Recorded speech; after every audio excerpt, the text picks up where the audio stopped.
il y a des choses qui sont déjà dites plus ou moins, qui sont reprises autrement. Une vie spirituelle animée par la charité. Que veut dire le mot de charité? Donc c'est ce doux mouvement que vous sentez, un doux mouvement en vous qui vous invite, qui vous porte à Dieu, au prochain et à la ruine de vous-même. Ça c'est un peu dur, c'est revenu, hein. Ce mépris, la ruine, c'est pas... Moi je dirais plutôt à l'amour de vous-même aussi, un moment. Ce mouvement doux, paisible, cette inclination sainte vers quoi que ce soit et surtout Dieu, s'appelle la charité. Faites tout en charité, par charité. C'est-à-dire, faites tout par ce principe doux, saint et paisible du Saint-Esprit qui vous incline, vous porte et vous meut en toutes choses. Donc, ça rejoint Saint François de Sales, hein, qui était un peu au siècle d'avant et après un peu, je ne sais pas s'ils se sont rencontrés, hein, mais bon. Donc, rien par force, tout par amour, hein, voilà. Tout par amour. On rejoint cette chose qu'on a dit tout à l'heure. Et l'amour, c'est un sentiment, voilà. Donc, la douce charité, c'est aussi, Saint François de Sales, ça résume sa spiritualité. La douce charité. Voilà. C'est pas l'amour violent, l'amour passionné, l'amour doux, paisible, qui nous porte vers les autres, qui nous fait entretenir des relations fraternelles, harmonieuses avec les autres. Voilà. Donc, cette douce charité suppose quand même la mort à soi, la croix. La charité n'est pas cette fausse vertu qui veut avoir ses aises, hein. Donc c'est pas forcément facile, hein, de vivre dans la charité, et puis ou cette apparence de christianisme menteur qui ne veut avoir rien qui le choque, mais là devant les yeux cette grande maxime du maître, celui qui tous les jours ne porte pas sa croix ne sera jamais mon disciple. Donc la charité, c'est suivre cet élan d'amour qui est dans notre cœur, qui est un mouvement doux, paisible, hein, une inclination du cœur, et donc savoir se laisser porter par ce sentiment quand il est net en nous, pour donner aux autres, pour partager avec eux, hein, donc dans la douceur, dans la paix, dans l'harmonie. Voilà, ça c'est la relation avec les autres. Une vie spirituelle autour de 4 axes.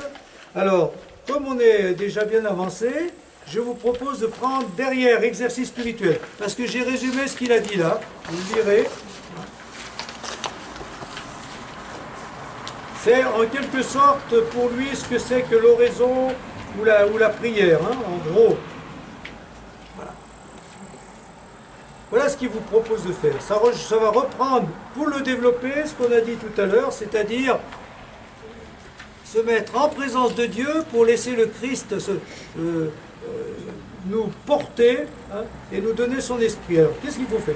Méditer la parole de Dieu et faire oraison. Donc voilà ce qu'on doit faire. Donc ça, on revient constamment là-dessus, hein. Ouvrir les évangiles, méditer la parole de Dieu et faire oraison.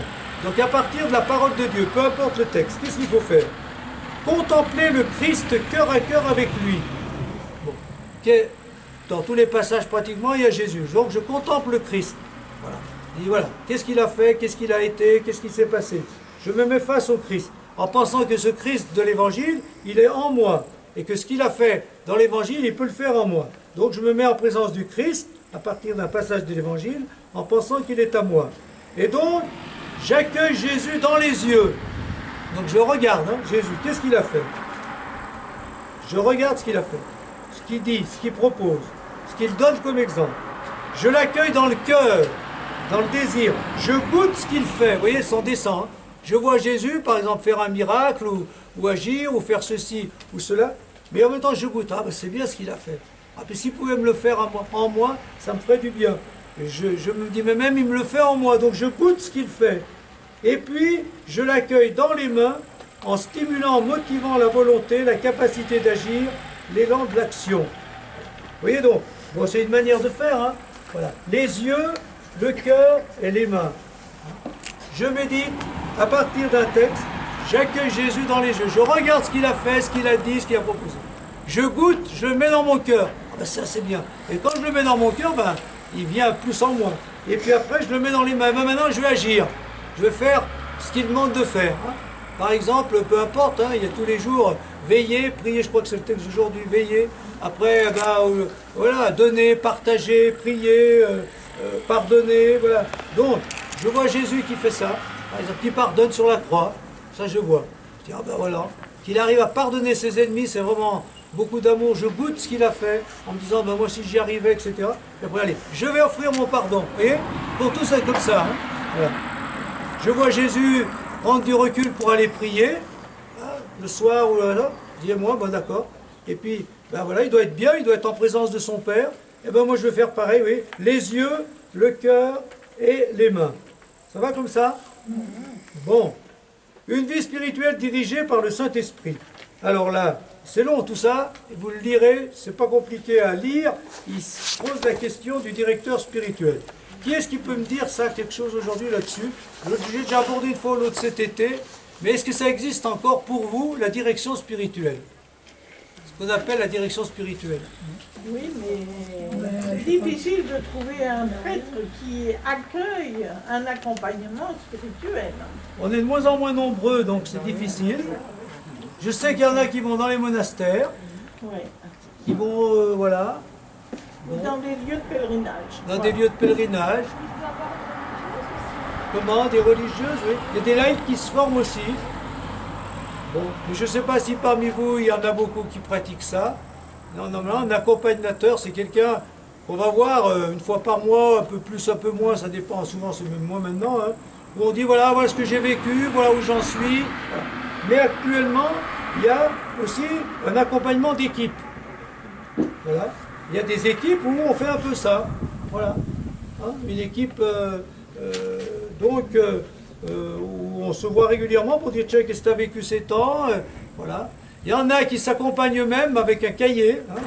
Ils font régulièrement, ils écrivent sur un cahier, voilà ce que j'ai vécu aujourd'hui, l'événement qui m'a marqué, comment j'ai ressenti, qu'est-ce que je dois changer en moi. Voilà. Donc, l'accompagnement spirituel ou la direction spirituelle. Donc, ils donnent des conseils pour que le directeur spirituel, eh bien, soit d'abord quelqu'un qui ne se contente pas de faire des... Voilà, qui a d'abord lui-même une expérience de l'Esprit Saint. Et voilà. Donc, en gros, ce qu'il dit, le vrai directeur spirituel, c'est quelqu'un qui peut dire à un autre, c'est un directeur qui peut dire à quelqu'un, ben voilà, ce que l'Esprit te demande en ce moment. On discute. Comment te laisser porter par l'Esprit? Hein? Ça. Vous voyez ce que je veux dire? Hein? Comment? Suivant, à partir de ce que tu m'as dit, ah bon, ben tiens, en ce moment, il me semble que voilà, tu as des désirs d'être généreux, tu as un désir de faire ceci ou faire cela, ou t'hésites, ben, moi je te dis, voilà, il me semble que l'esprit, c'est-à-dire il y a un regard extérieur qui permet à celui qui vient de mieux comprendre ce que l'Esprit Saint lui demande et comment il peut se laisser conduire par l'Esprit Saint. Vous voyez? D'accord? Donc, c'est parce que lui, il a eu cette expérience. Hein. Donc, avoir un directeur spirituel, un accompagnateur ou une équipe accompagnatrice qui nous ouvre à l'Esprit Saint en s'effaçant devant lui. Bien. Ensuite, tout ce qu'il y a là, il y a aussi des choses qui sont redites autrement, mais que j'ai plus ou moins dit tout à l'heure. Donc, je passe à la dernière, à la 14.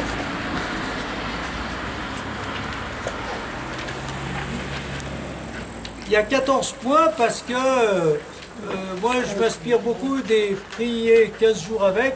Il y a, donc dans le livret Prier 15 jours avec Jean-Jacques Ollier par exemple, il y a 15 points.